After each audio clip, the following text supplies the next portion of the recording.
O que é o exame de histerossonografia? Você já ouviu falar esse nome? Eu sou Daniel Diógenes, diretor da Clínica First Baby Ceará, e nós vamos falar sobre esse exame.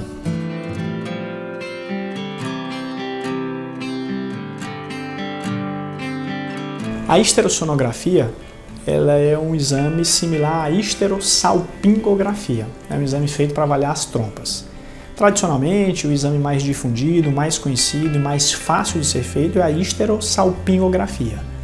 É um exame feito geralmente pelo médico radiologista, em que você injeta contraste pelo colo do útero e radiografa essa injeção do contraste para ver se esse contraste passa pelas trompas e testa as trompas, testa a permeabilidade tubária. Em outras palavras, vai dizer se a trompa funciona ou não, se ela tem alguma dilatação, algum enovelamento, tortuosidade, se ela é fixa e, sobretudo, que é o mais importante, se ela está obstruída ou não. Se a trompa está obstruída, nós não temos como engravidar daquele lado daquela trompa. Se eu tenho obstrução dos dois lados, eu não consigo uma gravidez natural.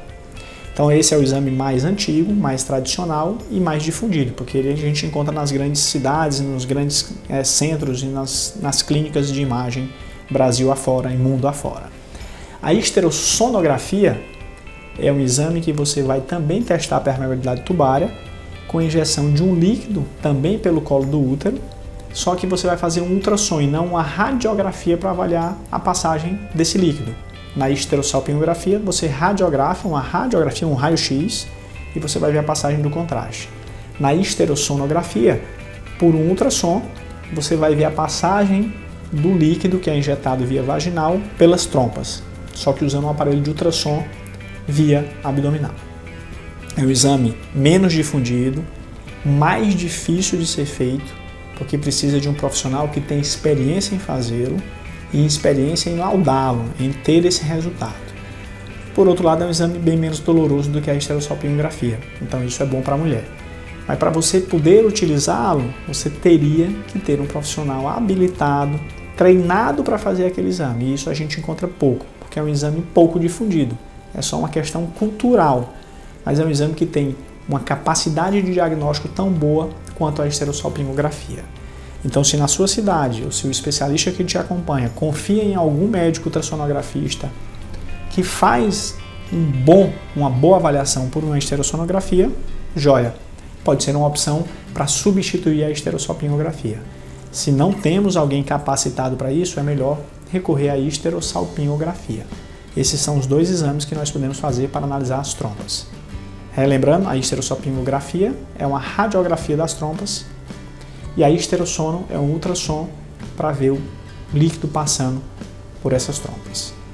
Há ainda uma terceira opção para avaliar as trompas, que seria uma laparoscopia, uma cirurgia laparoscópica, aquela por vídeo que você entra com uma câmera pelo umbigo para ver se as trompas funcionam, e aí você injeta o contraste, só que você está vendo sob visão direta e você vai ver a passagem na cavidade pélvica, olhando diretamente para as trompas, que é o que a gente chama de cromotubagem, que é o teste das trompas na laparoscopia, na videolaparoscopia. Mas ninguém vai mandar uma paciente para um centro cirúrgico, para uma cirurgia, para uma anestesia geral para checar isso. Se a paciente vai para uma laparoscopia por algum outro motivo, retirar um mioma, retirar um cisto do ovário, fazer sobretudo uma cirurgia de endometriose, que é o que a gente mais vê hoje, durante a cirurgia o cirurgião pode fazer o teste e aí nós não precisaremos nem da histerossalpingografia nem da histerossonografia. Nós utilizaríamos a laparoscopia, que seria ali para tratar uma endometriose, por exemplo, e já testaríamos a trompa. É o exame padrão ouro, porque é sobre visão direta e você está olhando para a trompa. Lembrando que quando você tem uma obstrução tubária, é pouquíssimo provável que essa trompa consiga voltar ao normal, porque via de regra isso se deve a um processo inflamatório, seja por bactérias, seja por uma endometriose. Se ela tem uma obstrução por uma aderência da endometriose, você pode na cirurgia tentar tirar essa aderência, mas via de regra essa aderência volta. Então quando a trompa tem problema, via de regra esse problema vai estar lá. Nós vamos ter que engravidar com ele, ou nós vamos ter que pensar em técnicas como a fertilização in vitro, que é a única técnica que a gente não precisa utilizar as trompas para engravidar.